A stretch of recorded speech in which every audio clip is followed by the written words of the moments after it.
Cowabunga. It's part of the trick.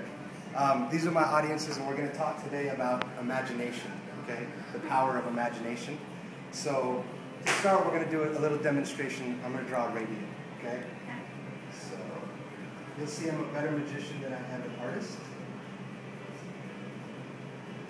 You get the idea, okay? Can you give me a hand with this, Ryan? This is our radio, okay? Now, with just a picture of a radio, there's not much to go off, right? But if we imagine that it was a real radio, the power of imagination might be able to produce some cool stuff. You got to kind of bear with me, but let's just imagine that's the on button, that's the off button. Check this out. If I hit the on button, again, it's just a sticky, but if we all imagine together that when I hit the on button, it turns on. And let go, it turns off. On, off.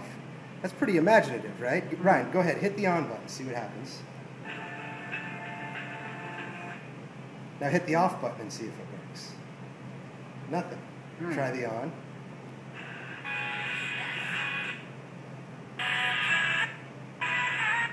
So through imagination, we can make something that's almost nothing into something pretty cool. Let's try and demonstrate it with a deck of cards. Now, this is a very special deck of cards, but it does help for our imagination test here, okay? There's nothing on either side. They didn't print faces or backs. But if we have a good imagination, really anything can be possible, as we see with the radio.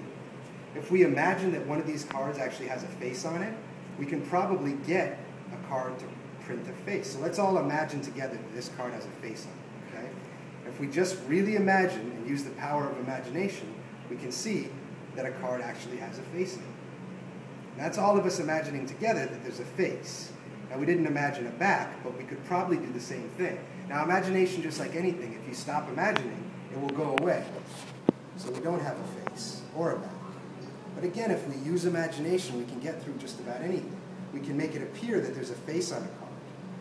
The funny thing about imagination is sometimes it doesn't work the way you think. So if we imagine a back, we won't actually get the back, or at least not where we thought it would be. The back actually jumps down to the bottom. So sometimes when you imagine it, it kind of works in its own ways.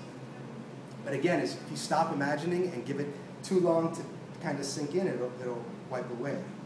We have no faces, no backs.